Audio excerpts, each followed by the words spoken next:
James Crawford, lovely to have you on our perfectly placed platform. Thank you very much. Firstly, before we continue about your runners on Tuesday, massive congratulations to you and your team with Mont Petit Cherie. We were chatting off air.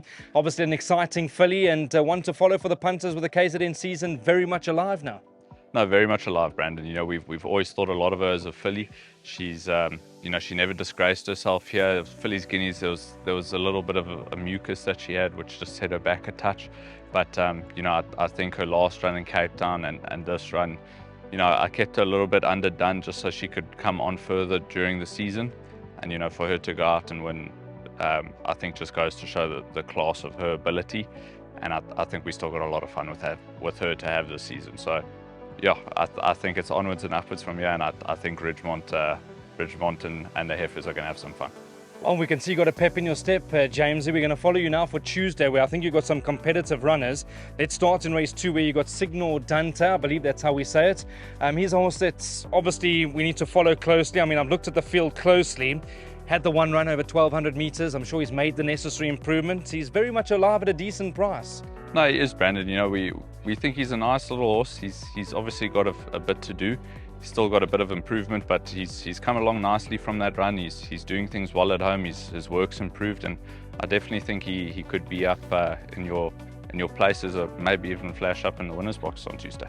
Okay, so one that we need to keep a close eye on, Signal Dante in race number 2. Then race 3, Jamesy, over 1,400 meters. I know that Wild Applause is fancied in a big way. You've got Sweet Conifer in the race. Richard Fourie gets the run. Last run I thought was good enough over 1,700. You've brought her back in trip to 1,400, which is probably key. Yeah, Brandon, she's been a touch disappointing. She's never far off of them. We have equipped the tongue tie now just to see if we can get a little bit more out of her. Her work's been good at home. There's no excuses for her. So however she runs is, I think, what she's capable of at the end of the day. And it's a make or break for her. So we're going to see how she goes on Tuesday. If she performs well enough, she'll stick around. Otherwise, we'll have to assess what we're going to do with her after that. Okay, she's got the draw in her favour, whereas the stable companion doesn't. Drawn 10, Supreme Fate. Rested 111 days, but good enough form. I thought if she could beat the draw, she could be one horse that needs to go into the play. How's her well-being? She's very well back at home, Brandon. She's probably just a gallop underdone. I think she will need it just a touch, but I expect her to run a really good race. I think she could maybe flash up in your quartets. Okay, so then we go to race 4. This will go off at 2:10. Very competitive race. You got number 4, Spoil Yourself. Louis Mkotwa gets the ride. She's probably been a little bit disappointing.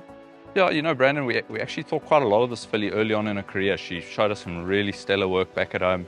Her first few runs for the yard was really outstanding. We thought she was going to progress a lot from there, but she actually just went a touch sour and she started doing things the wrong way and didn't really want to race. So we've changed a few things with her. We've sent her away for a break. We've brought her back into racing, keeping in mind that we want to keep her on the happier side of things.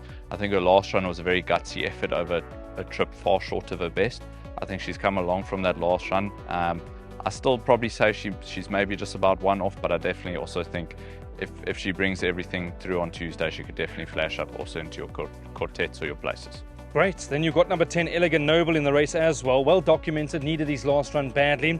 I'm sure also would have tightened up from it. Is he still one run too short of seeing him at his best? He was off for a very long time, Brandon. So we've been very patient in just bringing him back to a point that he's ready to get back to the course. I think last time was actually quite a valiant effort over a trip far short of his best. You can see he's definitely meant to go further, but horses are always going to run somewhat fresh after such a long layoff over a trip short of their best. So we're just keeping him short of where he's comfortable for now. I think it's a better way just to build him on and get him back into a happy point where he's going to be competitive over the right kind of distance. For me, it's just another run under his belt after his long layoff. You'll wrap up with probably one of your better ones on the day. That's Midway. Great run last time. He's been sliding in the ratings. He's going to be competitive here, surely. Yeah, Brandon, he's come down a lot in the ratings. He's looking really good back at home. His work's been stellar. We've actually been waiting to run this boy for a little while, so I think he's got a big chance on Tuesday. I'll make him probably our best run on the day. Great, because that was my next question. Best of the day. There we go. The punters have got it Midway. James, great to see you. Keep up the good work, and we'll be hoping to catch up with you through the winter here in Cape Town, and more importantly, in KZN for the summer. Well done. Thank you.